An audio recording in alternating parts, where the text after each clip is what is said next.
controversy erupts as a Caucasian woman contacts authorities on a young African-American boy, only to be stunned when his mother, the city's chief, appears. On a sun-drenched afternoon in Charlotte, North Carolina, golden light danced through ancient oak leaves in Oak Ridge Park, painting the manicured lawn in shifting patterns. 14-year-old Jeremiah Carter reclined against a venerable trunk, his backpack resting quietly by his feet.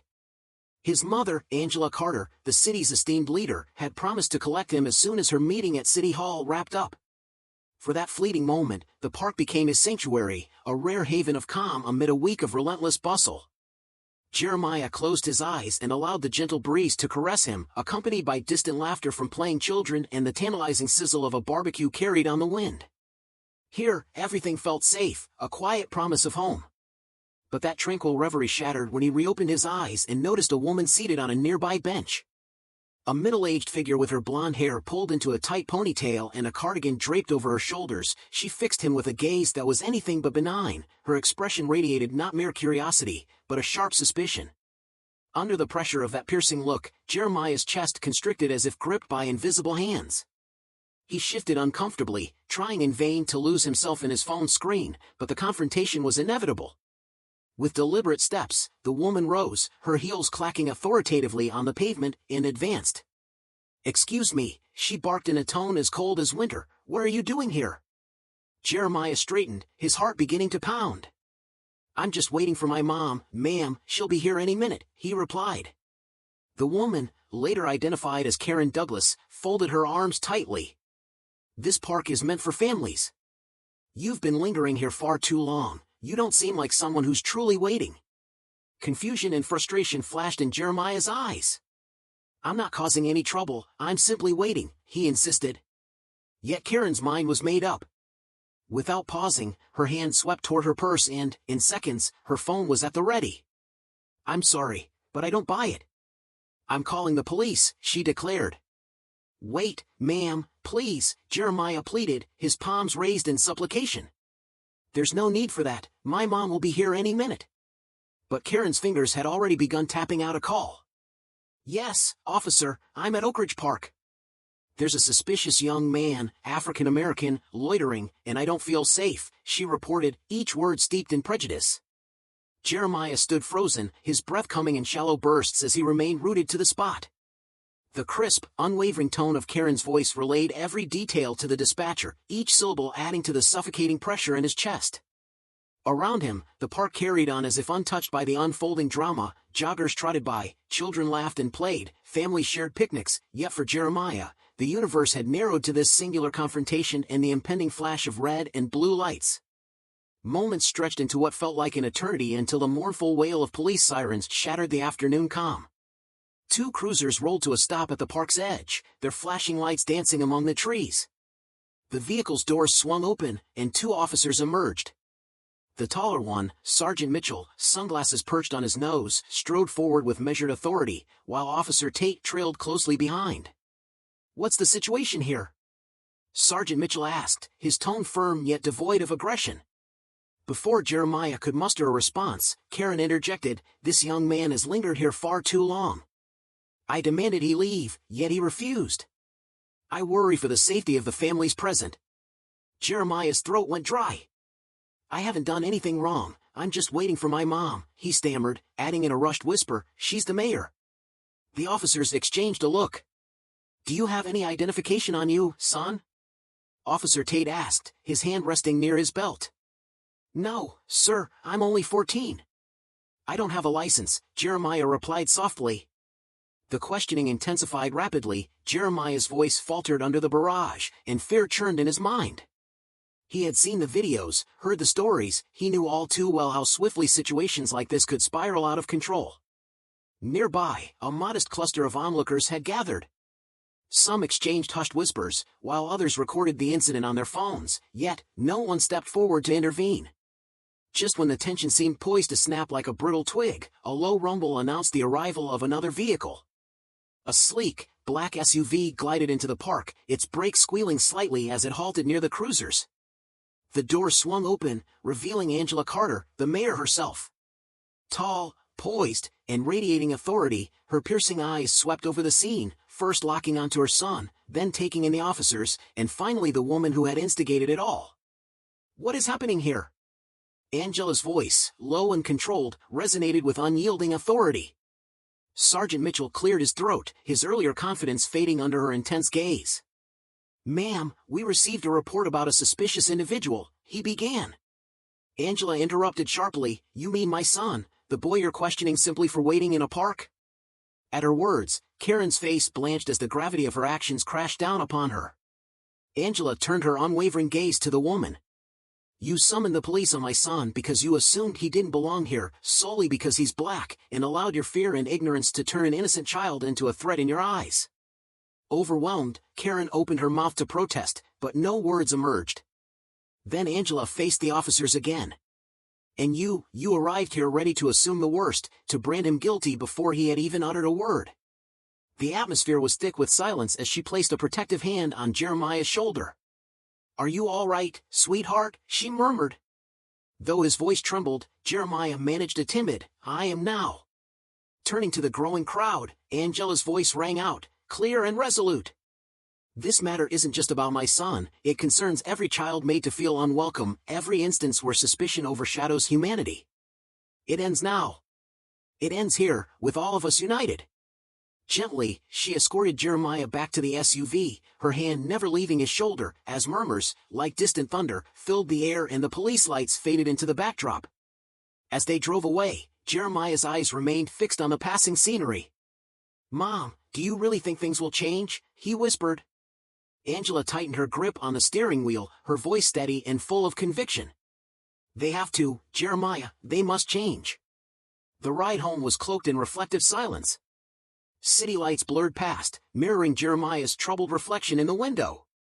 Angela kept both hands firmly on the wheel, her jaw set in determination as the weight of Oak Ridge Park's events lingered like an unspoken question between them. At home, Marcus, Jeremiah's father, awaited at the door. With broad shoulders and a calm demeanor that had always provided solace, his eyes now betrayed a storm of concern.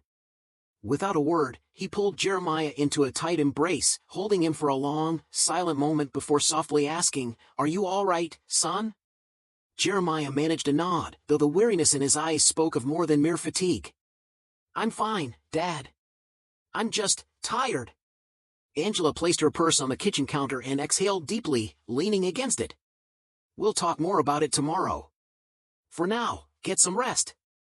With a quiet sigh, Jeremiah retreated upstairs to his room. Once his door clicked shut, Marcus turned to Angela. "Are you okay?" he asked gently. Angela closed her eyes briefly before replying, "No, I'm not okay, Marcus. I keep imagining what might have happened if I hadn't arrived in time." Marcus stepped forward, wrapping his arms around her, offering silent comfort. "He's safe now, that's what matters." But Angela shook her head. "No, it isn't enough. Jeremiah should never have had to rely on me arriving just in the nick of time to keep him safe. He should never have been in danger at all." The next morning, the aroma of freshly brewed coffee and the murmur of voices downstairs stirred Jeremiah from sleep. Sitting on the edge of his bed, he stared down at his hands, replaying every agonizing moment from the park. He could still hear Karen's sharp, accusatory tone and feel the icy weight of fear clutching his chest, as though the memory of the police cars arriving was still fresh. Downstairs, Angela sat at the dining table with Marcus, her phone buzzing relentlessly with messages from city officials, journalists, and community leaders demanding a statement. Rubbing her temples, she murmured, "They want me to address the city tonight at Town Hall." Marcus nodded slowly and asked, "What are you going to say?" Looking up with eyes ablaze with determination, Angela replied, "I'm going to tell them the truth." That evening, the community center in Charlotte teemed with people. The hum of countless conversations filled the air, and camera flashes illuminated the determined faces of community members, activists, journalists, and local leaders. Jeremiah sat in the front row beside Marcus, his hands buried in the pockets of his hoodie and his shoulders slumped in quiet apprehension. Angela stepped up to the podium. As she adjusted the microphone, the room hushed to an expectant silence. "Thank you all for coming," she began, her voice unwavering and clear. "What transpired at Oak Ridge Park this week has shaken our community, forcing us to confront uncomfortable truths we have long avoided. She paused, scanning the crowd where some nodded in agreement and others regarded her with tired eyes. My son, Jeremiah Carter, was singled out, interrogated, and treated like a criminal simply for waiting in a park for his mother. Let me be unequivocally clear, this isn't just about Jeremiah, or one park, one phone call, or one encounter. It is about a pervasive, heartbreaking pattern that unfolds in cities and towns across this country every single day. In the near-sacred silence that followed, Jeremiah could hear his own heartbeat. Angela's voice grew more impassioned. When bias goes unchecked and suspicion replaces empathy, we create a society where children live in constant fear, afraid of being misunderstood, afraid of being seen as a threat, afraid even of simply existing in the spaces that are rightfully theirs. From the back of the room, a man raised his hand. Mayor Carter, do you really think more training can fix this? These biases run deep, passed down through generations. Angela nodded in solemn agreement. You're right, training alone isn't enough. It's merely a starting point. Anti-bias training doesn't flip a switch, it plants seeds of awareness, seeds of accountability, seeds of change. But training isn't the only answer. Accountability and transparency matter. We must all, parents, teachers, officers, neighbors, examine our own prejudices and learn to see people as individuals, not as stereotypes. Jeremiah shifted in his seat, his hands hidden in his pockets, as the full force of his mother's words pressed upon him. After a moment's hesitation, he stood up, his voice soft yet resolute. I wasn't scared because of the police, or even because of Mrs. Douglas. I was terrified because I knew that no matter how calm or polite I remained, everything could have gone very, very wrong. His words cut through the heavy silence, and as all eyes turned to him, he continued steadily, I don't want to feel that fear again, and I don't want anyone else to have to feel it either. The room erupted in applause. Angela stepped back from the podium, her chest tight with emotion as she gazed at her son. After the meeting, as the crowd slowly dispersed into the cool night, under the warm glow of streetlights, Jeremiah noticed Karen Douglas standing alone near the entrance. Her shoulders were hunched and her arms wrapped around herself in a self-embrace. Tentatively, she approached Jeremiah and Marcus, her voice trembling. Jeremiah, I am so sorry, I was wrong. I've been trying to understand why I acted as I did, but I know now that it was completely misguided. I need to do better. Jeremiah regarded her with an unreadable expression. I hope you truly mean that, he murmured softly. Karen's eyes filled with tears as she nodded. I do. I've enrolled in the anti-bias workshops, listening, learning, and unlearning. I'm here because I want to be better, not just for myself, but for my kids, for my community, for you. Marcus extended his hand, and after a brief, hesitant handshake, Karen slipped back into the shadows, leaving Jeremiah and Marcus to walk back to their car. As they strolled together, Jeremiah looked up at his father. Do you really think she'll change? He asked in a quiet voice. Marcus sighed, his tone measured and sincere. I can't say for sure, son, but she's taking the first step. Sometimes that alone is enough to spark something greater. That night, as Charlotte drifted into a gentle sleep, the echoes of the town hall meeting and the conversations it ignited rippled outward like soft tremors. In her home office, Angela Carter sat, staring out at the city skyline. Change was slow and messy, but it had to begin somewhere, and for her son, and for every child who had ever felt out of place, she vowed to keep fighting until transformation took hold.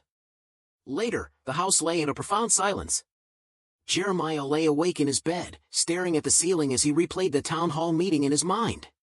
His mother's impassioned words still resonated deeply, mingled with the echo of Karen Douglas's trembling apology. He wondered whether her remorse was genuine or merely the weight of guilt. Downstairs, Angela remained in her home office with Marcus by her side. The soft glow of her laptop illuminated her tired face as she scrolled through a barrage of emails, news articles, and social media reactions to her speech. She's trying, Marcus remarked softly, referring to Karen. Angela nodded, though she didn't look up. Trying isn't enough, Marcus, not when the cost of failure is a child's life. She rubbed her temples and spoke more quietly, but I'll give her credit, she stepped forward. That's more than most people do. In the days that followed, conversations about bias, fear, and assumptions permeated homes, schools, and workplaces across Charlotte.